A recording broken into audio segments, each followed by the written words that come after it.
You're watching Going Underground with me, Afshin Rattansi. Coming up in the show, imprisonment without trial, rendition, torture and domestic spying haven't been enough to stop the threat to Britain from ISIS. Should the next step be for the government to be able to take away our passports without a trial? And have we returned to austerity not seen since the Great Depression? We speak to a 91-year-old war veteran who believes that the world his generation built for us is falling down. Plus, why is the Philanthropist of the Year's foundation under investigation? All this and more on today's Going Underground. Even before President Obama's speech on Wednesday, our government was debating the confiscation of passports from UK subjects in our battle with ISIS. Debating passports over at the State Department, meanwhile, goes something like this. There's some on the Hill who make the argument that simply traveling, for an American citizen to travel to Syria right now, should be enough to either, one, revoke their passport, or two... Just for someone traveling to Syria? Well, that's an interesting way of reading United States law and the Constitution in terms of passports and citizenship. No. I think that they're suggesting that maybe it should be written in. You know, the Brits have announced their plans to step up their procedure. So in America, there's a constitution to protect citizens. But what's the situation over here? With me is the former Solicitor General and MP for Harborough, not the former MP for Harborough, Sir Edward Garnier. Sir Edward Garnier, welcome to Going Underground. It's very rare for you to make a criticism of the Conservative government or coalition. Why have you chosen to make one about the response to ISIS? I don't think I've been making a criticism. I've simply been urging people not to pass unnecessary laws or, in producing more laws, replicating laws that we have already. I think I've urged common sense and caution, and certainly when the Prime Minister responded to my question in the Chamber of the House of Commons last week, I think he rather agreed with me.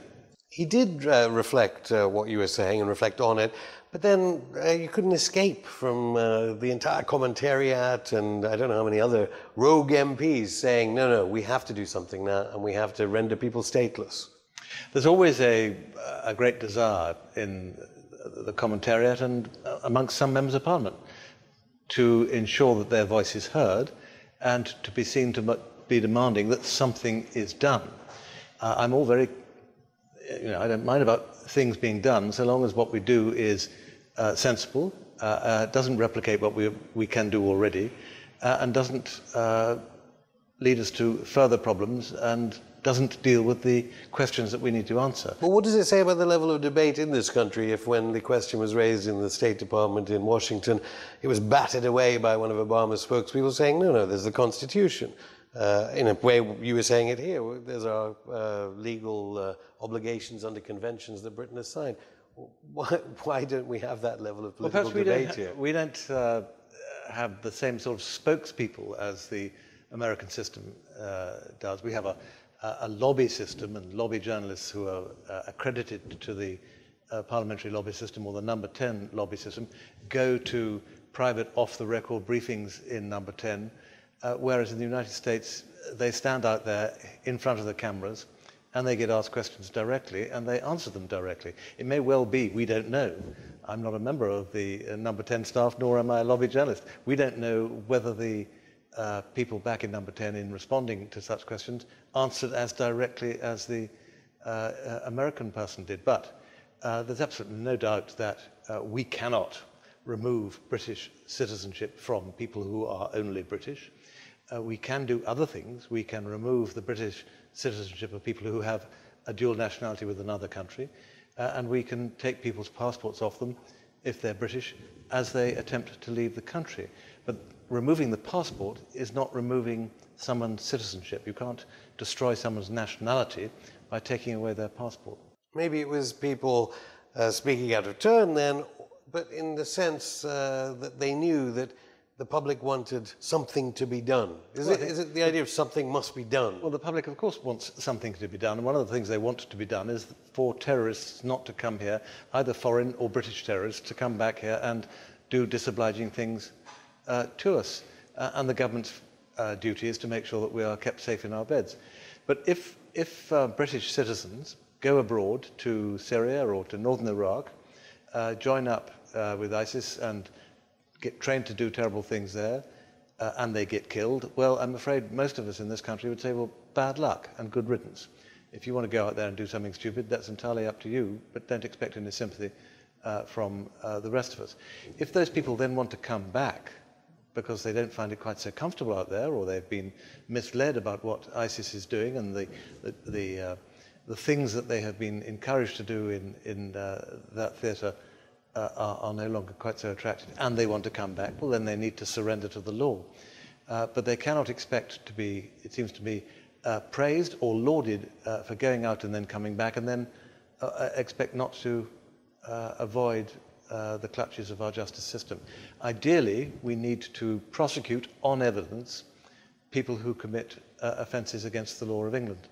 And when they come back here, we should, if we can, prosecute and try them and send them to prison if they're guilty. You mentioned encouragement. Would they perhaps argue that they were encouraged by David Cameron? Do you remember the Prime Minister lost the vote last September when Parliament was recalled? A number of the people who are seduced into going abroad to fight for ISIL no doubt think they're going over there to either to fight against the Syrian government, the Assad regime, or to do humanitarian work. And they find when they get there that actually they're fighting each other. They are fighting other anti-Assad people.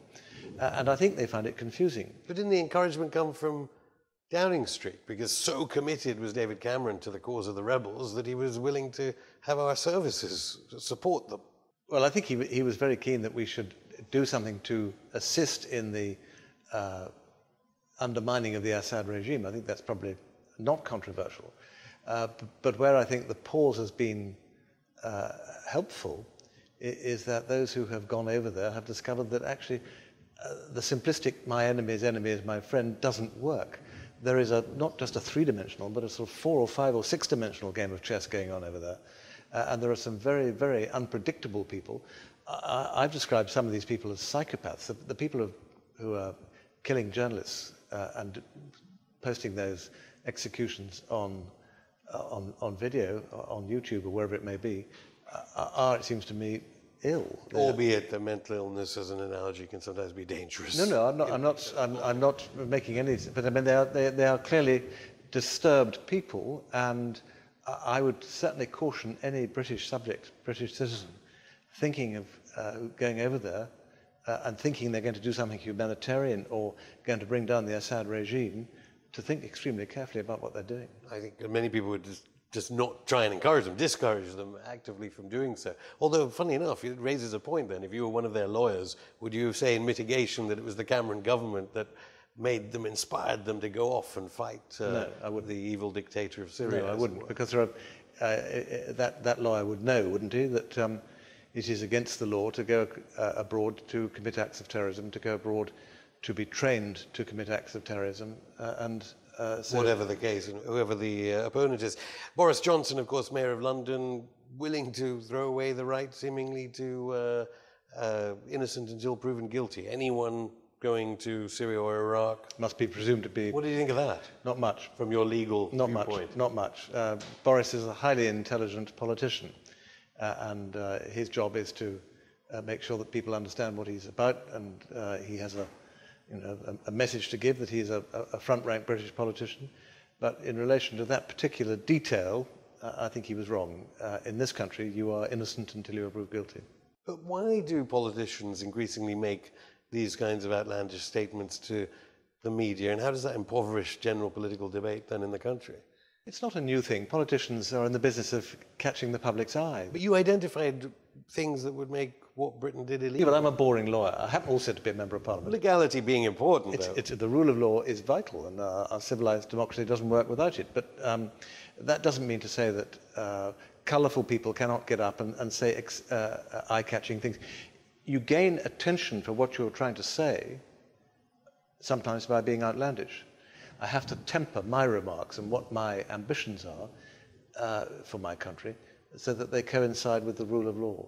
Others, perhaps less tutored in the legal world, can get ahead of themselves and then just have to row back a little more quietly. But do you think the government then spends more time thinking about these populist slogans, regardless of the legal constraints, and less time on foreign policy? I mean, it has to be admitted that there is no doubt. I mean, your leader wanted Britain to get involved in a war in Syria on the side of ISIS.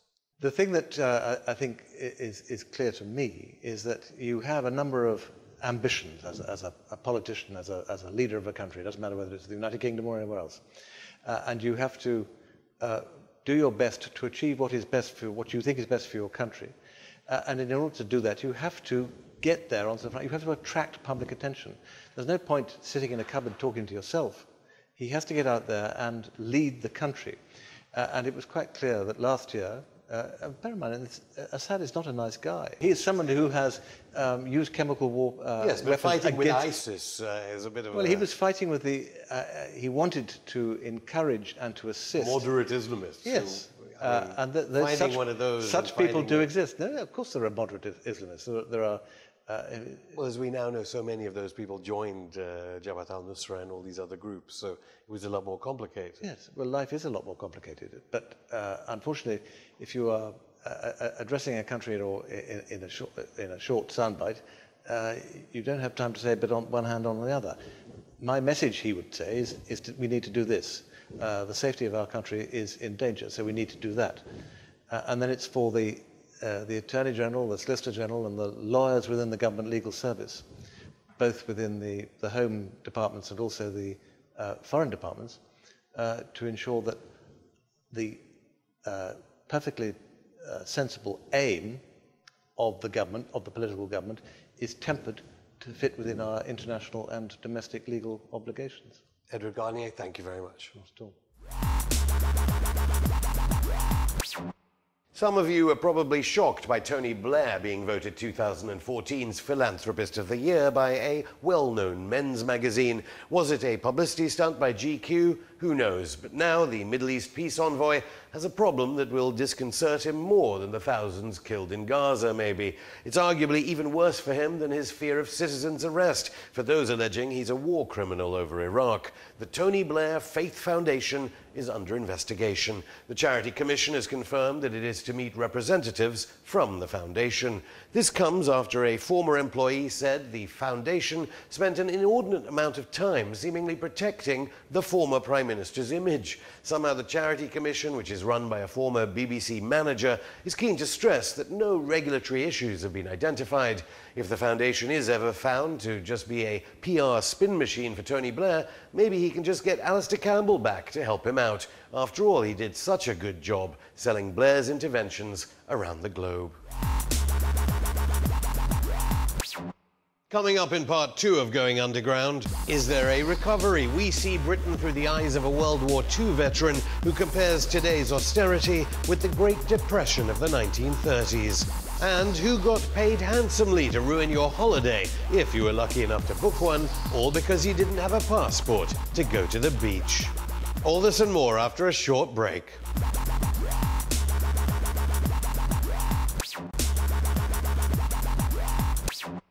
Panic stations, as if to prove those Scots supporting the Yes campaign in Thursday's independence referendum right. PMQs were not PMQs this week. Cameron, Miliband and Clegg all went north of the border and left sacked Foreign Secretary William Hague and Tony Blair's First Minister for Women to fight it out at the dispatch box. More of their fight after this question, though, from Labour MP Barry Gardiner. At the end of last month, my constituent, Mr. Krishna Upadhyaya, was disappeared in Qatar. He had been arrested by the Secret Service there because he was investigating the human rights abuses of workers who were working to build the infrastructure for the 22 World Cup. And I thank the Foreign Office for their help in securing his release. But what action will he take to speak to the ambassador of Qatar about the disgrace of arresting him in the first place and about the treatment of those who are preparing those facilities? Not sure whether you saw former Foreign Secretary Jack Straw, an ally of Qatar, shuffling his papers behind him. Anyway, what could Haig have to say about Qatar, which has been alleged to be backing ISIS in Iraq and Syria? I know that the Embassy and the Foreign Office will want to follow up these matters. That is for my successor, the Foreign Secretary, to determine. Good get out, Mr. Haig, since you used to hang out with the Prime Minister of Qatar when you were the Foreign Secretary backing ISIS in Syria with these people. Haig wasn't much better when he answered this question from an MP from the north of Ireland. The Transatlantic Trade and Investment Partnership leaves the health service vulnerable to some of the worst possible outcomes of this government's privatisation programme. Private investors will be able to hold the government and devolved administrations through the Investor-State Dispute Settlement Tribunal.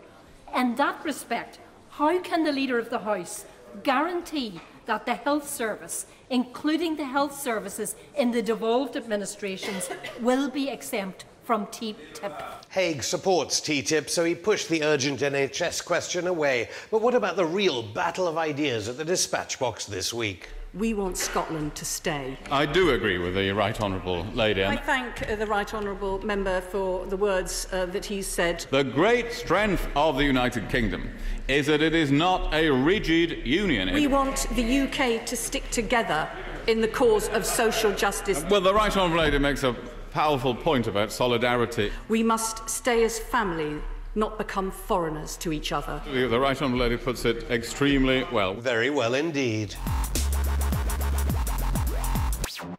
This week, the head of the TUC compared the government's attitude to the country to something out of Downton Abbey. One critic of television dramas like Downton is a 91-year-old veteran of World War II who grew up in the Great Depression. A question he asks repeatedly in a new book is whether Labour and Tory politicians have simply forgotten our country's history.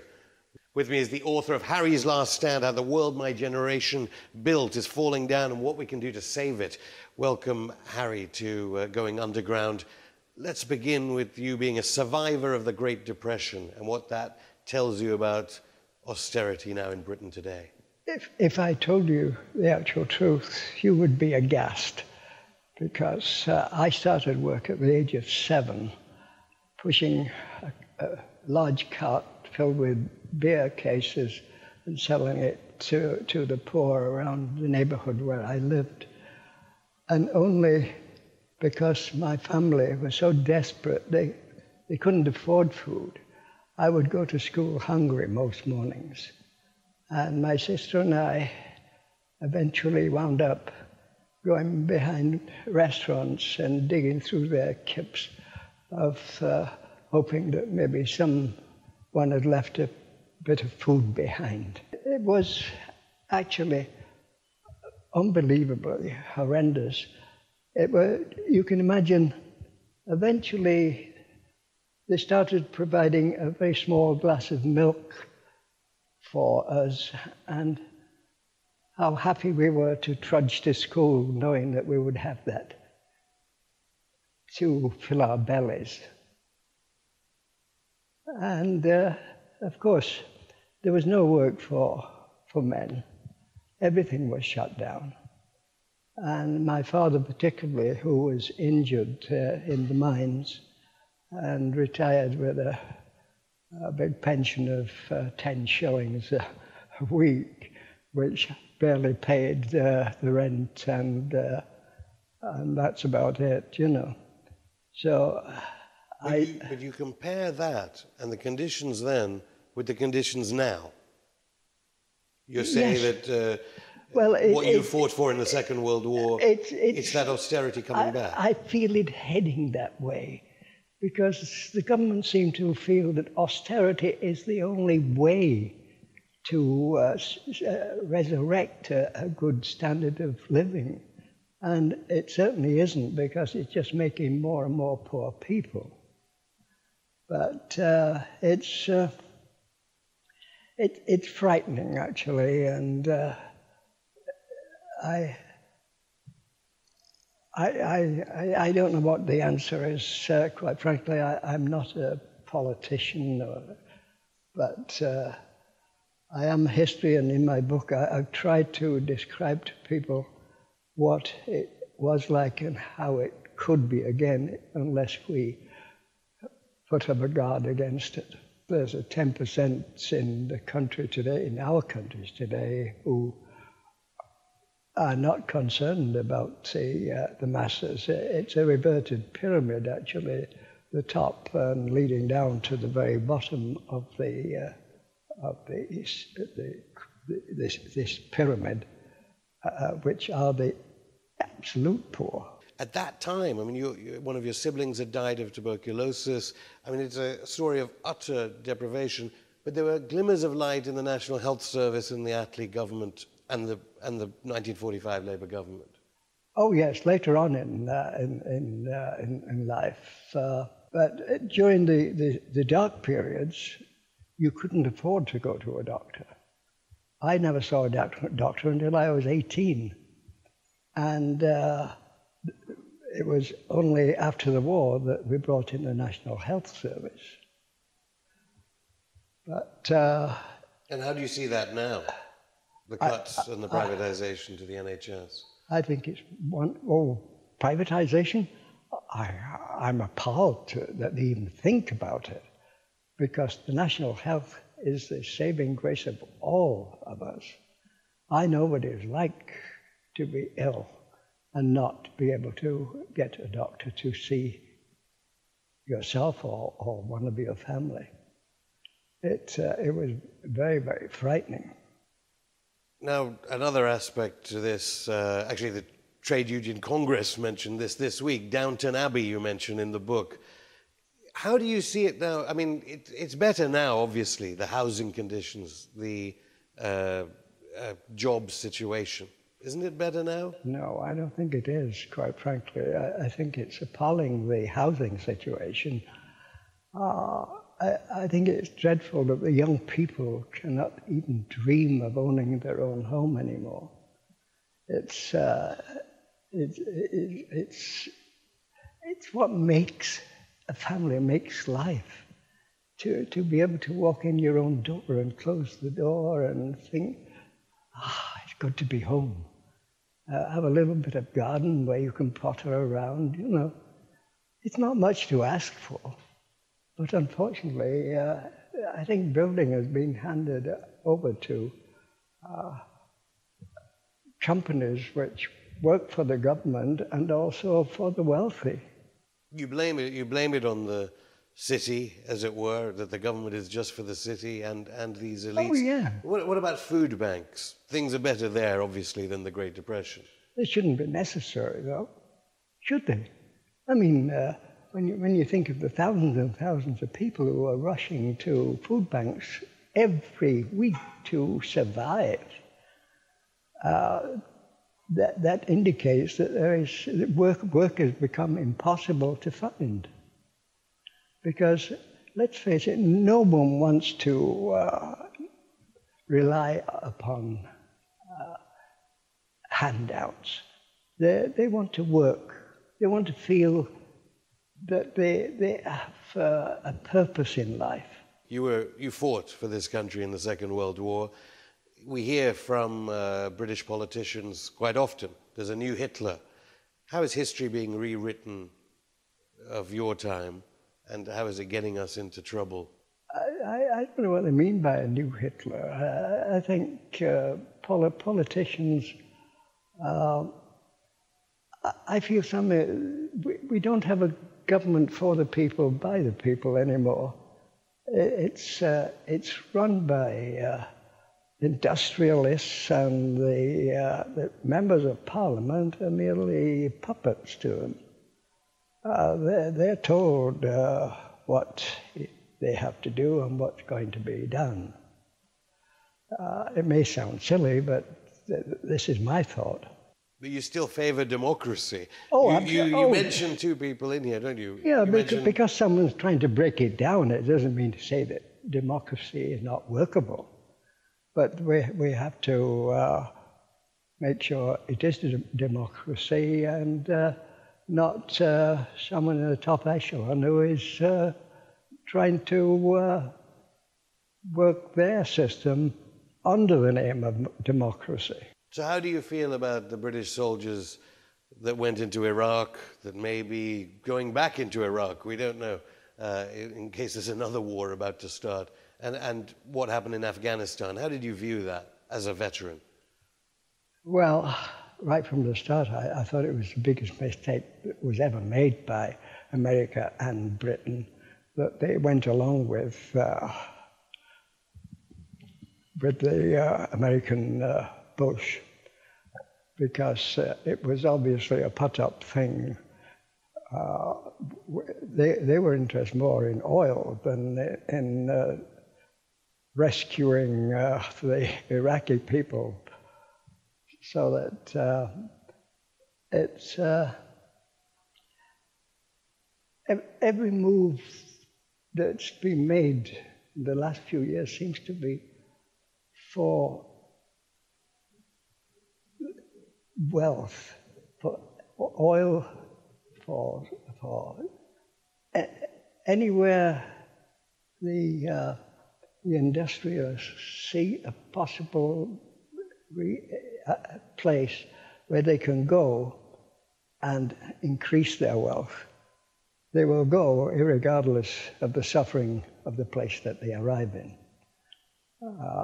If we hadn't have gone into Iraq, I'm sure the Iraqis would still be oppressed by their leader, but at least they were alive, much more so than since we were there.